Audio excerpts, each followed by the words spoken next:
Have you ever noticed how some people just seem to have that certain something, that it factor that makes them, well, indispensable? Yeah, totally. Like Yeah. they just have this aura about them. Today we're going to take a deep dive into the idea of strategic dependency. Ooh, that's an interesting one. How to become someone people rely on, not in a manipulative way, Yeah. but, by offering genuine value. Right. Because when we think about it, the world truly thrives on interdependence. Exact. And as individuals, we become truly powerful when we offer something that others need, something unique. Okay, I like where this is going.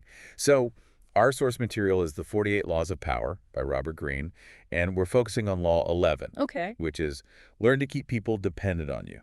Now, I know that sounds a little, A little intense. yeah, intense, maybe even a little Machiavellian, but stick with us. Yeah, don't worry. It's not about being sneaky or manipulative. No, not at all. The Cool. real takeaway here is that true power lies in making yourself so valuable that people choose to rely on you.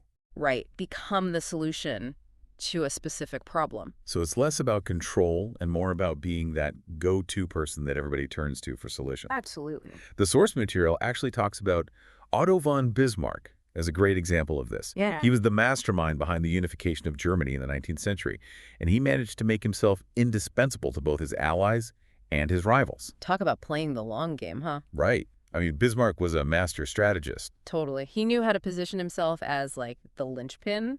He cultivated a reputation for diplomacy and strategic thinking. And no one could really replace that skill set. Nope, he was essential to any major, political maneuver. So it's really about understanding what people need and then positioning yourself as the answer. Hmm.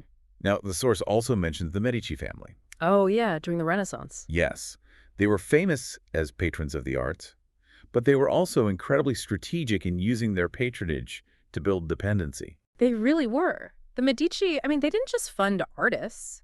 They created a whole ecosystem. Artists relied on them for commissions, for their social standing, even just for access to materials. It was really clever. It really was. They weren't forcing dependency, they were making themselves the most beneficial option. Exactly. And that brings us to a really crucial point. It's not about forcing people into dependence. It's about making your value so undeniable that they naturally gravitate toward you. You become a magnet. Yes.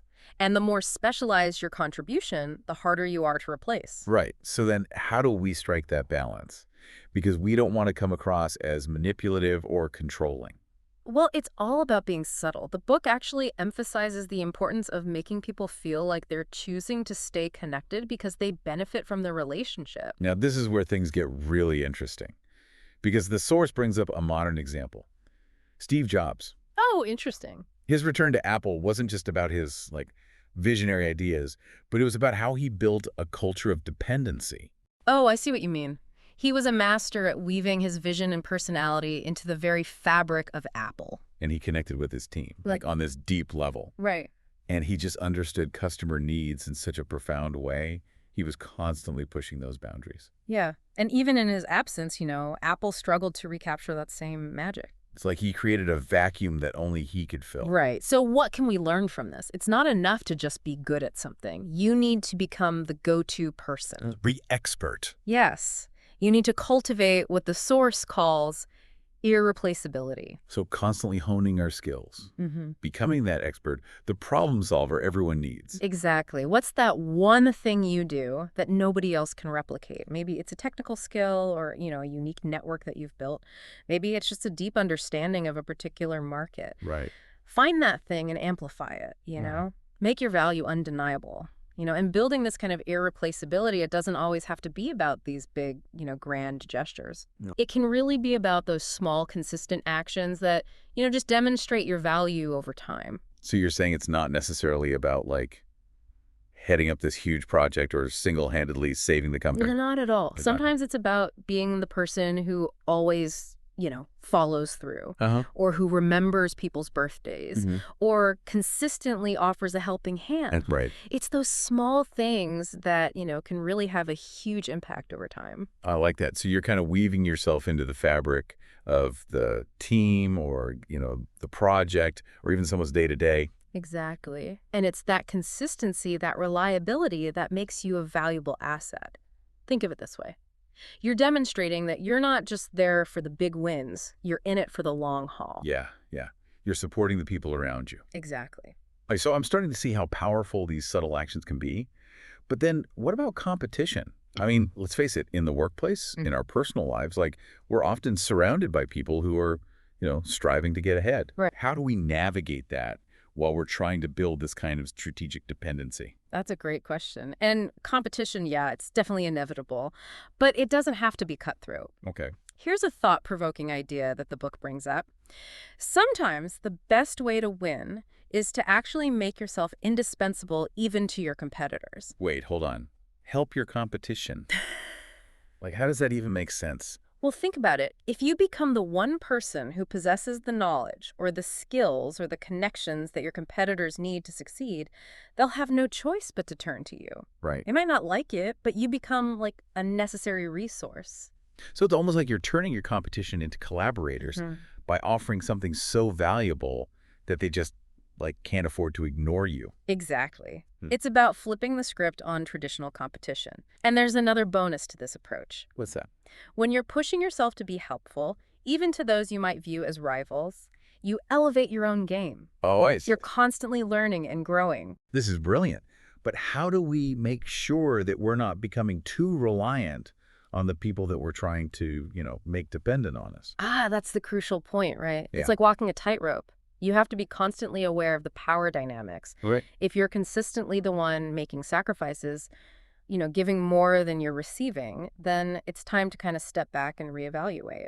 So what should we do if we find ourselves in that situation? How do we, rebalance those scales? Hey, I think open and honest communication is key. Yeah. Don't be afraid to, express your feelings and discuss how to create a more balanced dynamic. And what if they're not receptive to that conversation? What if they're, unwilling to change? Then you have to be prepared to walk away. Mm-hmm. Remember, your well-being is paramount. You can't sacrifice your own happiness or your own success just to make someone else dependent on you. Brother, It's simply not sustainable in the long run. this is such an important point. It's so easy to get, caught up in this idea of building influence that you forget that healthy relationships, they require mutual respect and that balance of give and take. You're absolutely right. And sometimes the most powerful thing you can do is to walk away. Mm-hmm. It takes courage, but it demonstrates self-respect and, a commitment to your own well-being. It's interesting. As we've been talking about this, I've been realizing that this concept of dependency, it's not just about strategy or power plays. It touches on something much deeper. What do you mean? It's about, like, human connection. Oh, I see what you're saying. We inherently rely on each other. We all have strengths and weaknesses. And when we come together, offering our unique skills or support, that's when we can achieve incredible things. Totally. It's like the saying, it takes a village. Exactly. We're not meant to go it alone. We crave that connection. And when we embrace that, incredible things can happen. Absolutely. And, it makes me think that those who are often the most indispensable are also the most generous. Right. With their time, their knowledge, their resources. They're always ready to, lend a helping hand, even if there's nothing directly in it for them. They embody that idea that true power comes from empowering others. Yeah. They build people up, and in doing so, they create a lasting impact. Beautifully said. And that's something each of us can aspire to Yes. be that person who makes a positive difference, who leaves the world a little bit better. As much as I would love to keep unpacking this, I think this is the perfect spot to pause for a moment. We've covered a lot of ground already, but the core message here is that dependency, when it's approached with integrity and a focus on genuine value, creates a world where, everybody wins. That's a fantastic point to leave our listeners with, and I'm really excited to continue this in our next segment. Okay, so we've talked about the power of strategic dependency and, how to cultivate it without being manipulative, and how it can actually enhance our relationships, Yeah. even, like, benefit our competitors. Yeah. But I know you're probably thinking, okay, this sounds great in theory, but how do I actually, put this into practice? Right. Like, what's my first step? Well, it all starts with remembering that key point we discussed earlier, identifying your unique value proposition. Uh-huh. What is that one thing that you bring to the table? Yeah. What's that thing that nobody else can replicate? And it could be anything, right? A specialized skill set, a deep understanding of a particular market, a knack for connecting with people. Right. Heck, maybe it's a superpower for baking the most incredible chocolate chip cookies. Whatever it is, That's where you start. Exactly. Once you've identified that, ask yourself, how can I amplify it? How can I become even better at what I do, making my contribution even more valuable? So maybe it's like, taking a course to level up your skills, Mm, attending industry events, expanding your network. yeah. Maybe it's just, committing to consistently showing up, delivering on those promises. Right. Being intentional. Sure. And don't be afraid to get creative. Think outside the box. What are some, unconventional ways you can make yourself indispensable? Ooh, I like that. Maybe it's starting a blog or mentoring someone new to your field. Exactly. Or, you know what? Maybe it's just being the person who brings a positive attitude to the table. Mm-hmm. And that willingness to help. Even when things get tough, sometimes it's those simple acts of kindness that, could really make you the most valuable person in the room. You're so right. Remember, being indispensable, it isn't about being the smartest or the most talented. Hmm. It's about being the person people can count on, the one who shows up, adds value, Yeah. makes a positive impact. This has been such an insightful deep dive. And as we wrap things up, I want to leave you with this thought. Okay. What's one thing you could do this week to make yourself a little bit more indispensable? Okay. It doesn't have to be this grand gesture, Mm. just a small step in the right direction. Mhm. Write it down. Commit to it. And see Yes. what happens. You might be amazed by the results. And remember, this journey isn't about seeking power for its own sake. It's about, leveraging your influence to make a positive difference. Yes. So go out there, be indispensable, and let's create something truly remarkable. That, my friends, is a wrap on another deep dive. Until next time, keep exploring, keep learning, and keep pushing those boundaries.